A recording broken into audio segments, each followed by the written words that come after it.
Hello everybody and welcome to this follow-up tutorial. Today I will show you how to actually install the Tor itself. We'll go through the installation procedure, and in order for us to do that we will need to use the new user that we have created, test. That's the username of the new user. Anyway, in order for you to do that, you need to log out, and in order for you to log out in Kali Linux, just go ahead and click in the upper right corner where it says root. Go scroll down to switch user, and yep, there we go. The screen is going to resize a bit, perhaps, maybe. Excellent. So it says here test. I'm already logged in as test, as I have done this previously, but it's going to prompt me for a password as well. But the user test is running in the background. So just go ahead and type in the password for it, press enter, very simple. You will follow exactly the same procedure. There is nothing different that I'm doing that perhaps you need to change or alter or anything of a kind.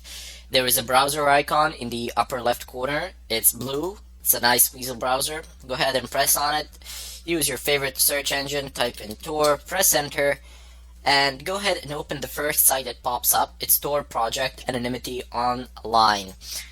Make sure, absolutely make sure that you are downloading this browser from a proper site, from the official sources. So it says HTTPS, make sure there is an S markation at the end, that it's not HTTP, rather HTTPS, and make sure that the domain is correct, so torproject.org. It's not .com, it's not some country extension, it's not anything else, it's .org. Anyway, go ahead and click straight away on download Tor, and I need a 64 Tor browser GNU Linux. That is what I want to download, but in case you're using some other operating system, over here, I can't seem to select it, never mind. Over here you have Microsoft Windows, Apple OS X. Here, let me just zoom it in then, if I can select it. Yep, there we go. Over here you have it for Microsoft Windows, Apple OS X. We are currently going to go ahead and use the Linux Unix version, and there are some additions in the all downloads section as well. Feel free to check that out. Perhaps go ahead about the site, see what you can find. There are some interesting things here, forums, FAQ, sorry, and some other things as well. I would strongly advise you to actually just browse around the site a bit for the time being. I'm just going to go ahead and click on download. Yes, I wish to save a file. Okay, the download will proceed, and it only takes about a minute to download, so a very short amount of time that I will use to actually tell you what Tor is. Now, basically, what you do with Tor is simply route your traffic to go through certain points, and every time it hops, there's an encryption layer. It makes your connection very secure, and there are these things that are called the inner nodes. So, for example, you go from one computer. Nodes are basically computers or servers through which you go. So your connection, you make a request to a certain website, and then your connection goes from your computer to some other computer, and then from that computer to some other, and so on and so forth, until it reaches the exit node. All of these devices are a part of the Tor network. And once it reaches the exit node, it is the exit node that actually makes the request towards the site that you wanted. Basically, you are using a lot of proxies. That would be the very basic explanation, but there is a lot more to it. The encryption being the major part of it. So there are multiple layers of encryption there, and it's not that easy to figure out, or should I say it is rather impossible to figure out where the connection is coming from if you are a system administrator, unless you are controlling these nodes or something like that, which is highly unlikely. Basically, this is a fantastic way of staying anonymous, but you do not need to necessarily use Tor as a Tor browser just to go and access the hidden web. Rather, instead, you can use Tor to actually Torify. That is the term. I am not making an error here. That is the term, to Torify your applications. And once you Torify them, all traffic generated by those applications will be routed through the Tor network, and you will be anonymous to a very large extent. Although keep in mind that connections, all things using Tor are very slow, primarily because your connection is being routed through a lot of devices, and there are a lot of people out there that are using those devices.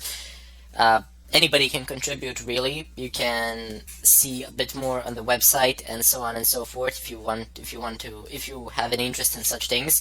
But for the time being, I'm just gonna go ahead and skip that. Rather, instead, I want to start using Tor and show you the dark web. So just go ahead and click on your download. Just give it a moment, just give it a bit of time. It says reading archive, please wait. Excellent. Extract, and I want to extract it to test desktop. So go ahead and proceed. Let's see if it's gonna succeed. Extracting files from archive. Don't cancel it, just quit it. Excellent. So just go ahead and open up this folder. In this folder, in the browser folder section, you have a lot of these things if you want to check them out. But for the time being, what you need is start Tor browser. These are just the files that the Tor browser uses, so no worries there. Anyway, just go ahead and click on Start Tor Browser, Run, and this process might take a while. It's shorter for me, but it might take a bit longer for you. I don't know, it just depends, I suppose, on many things. Don't worry about it, it's gonna take up to a minute maximum to connect to the Tor network. Anyway, just go ahead and expand it.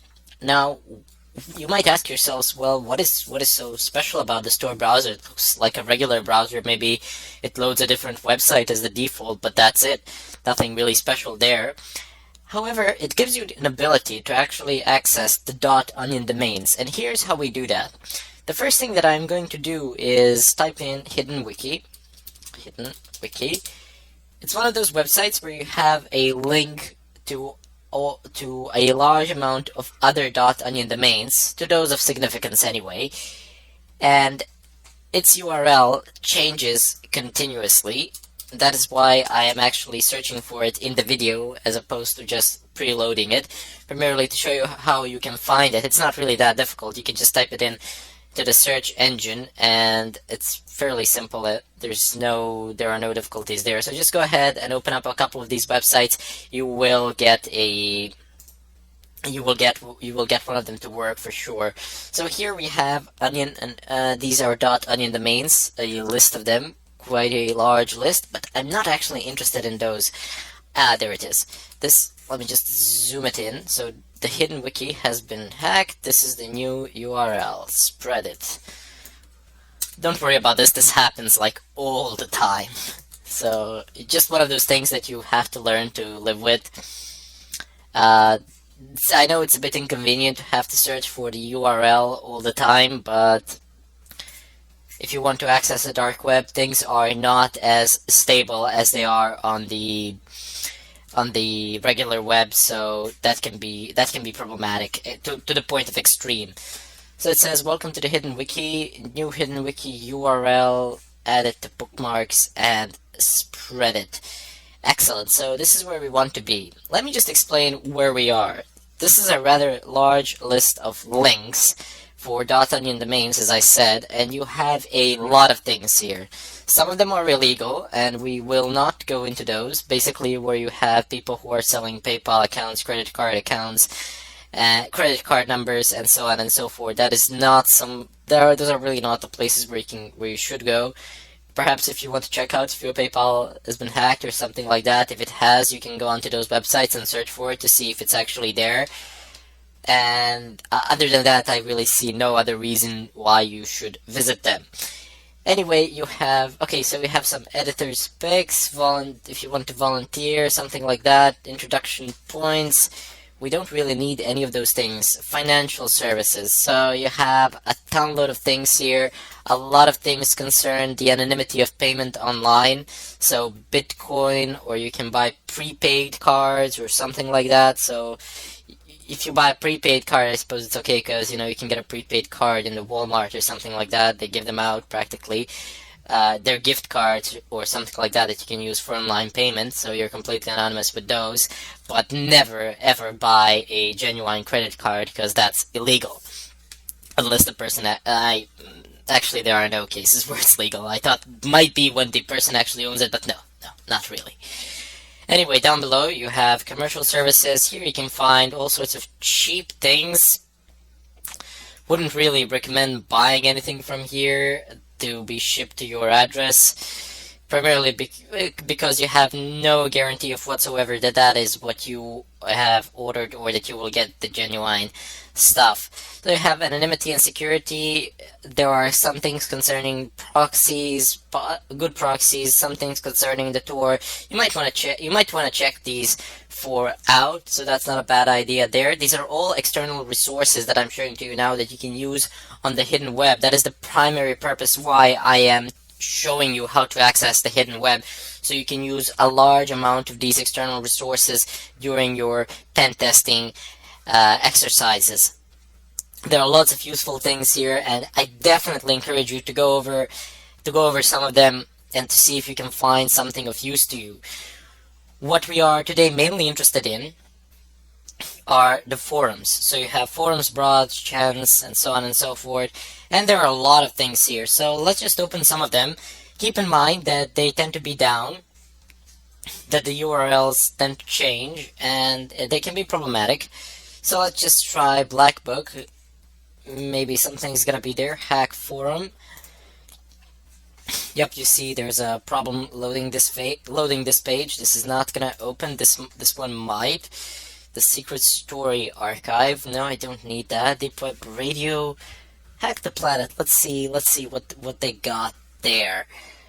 Intel Exchange. Excellent. Intel Exchange. I think this is one of the better ones. So you can just go ahead and clear these pages go through these pages, see if you can find anything of use. We are an Intel Exchange. This is most likely not going to open. Excellent. So this is one of those forums where you will need to register, but I mean, nobody's asking you for your credit card information. You just fill in the basic information like your usernames, passwords, how you wish to be addressed, and so on and so forth.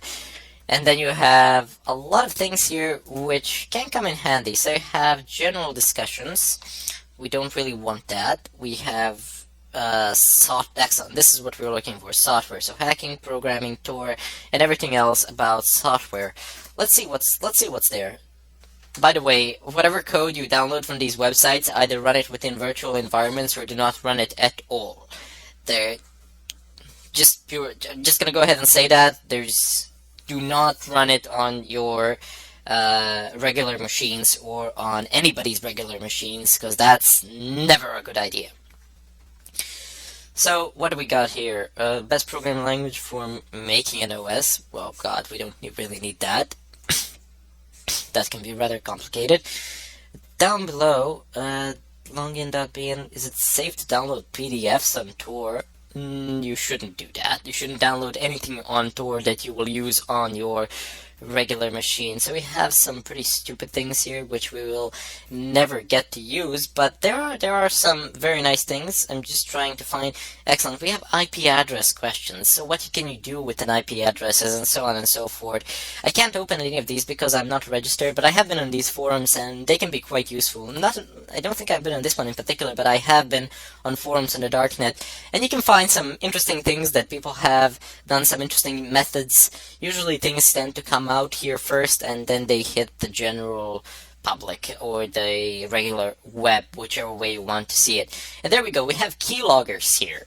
So you can find some information on keyloggers, how to use them, where to find them, but I would suggest reading the reviews mainly here and the suggestions, and then figuring out where will you download it, seeing if a keylogger is open source or closed source. If it's open source, perhaps you can go to their website and download it from there and be safe in that manner, so that's not a bad idea.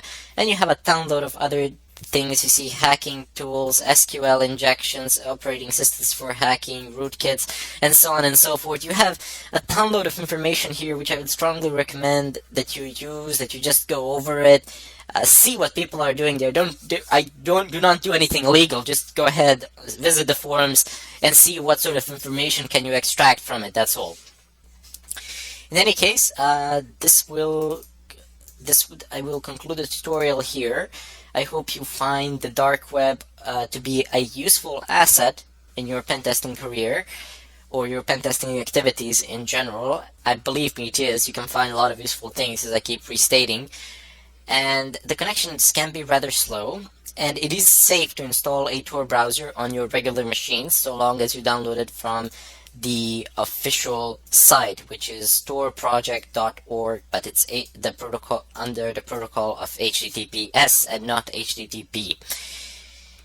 In any case, I bid you farewell, and I hope to see you in the next tutorial.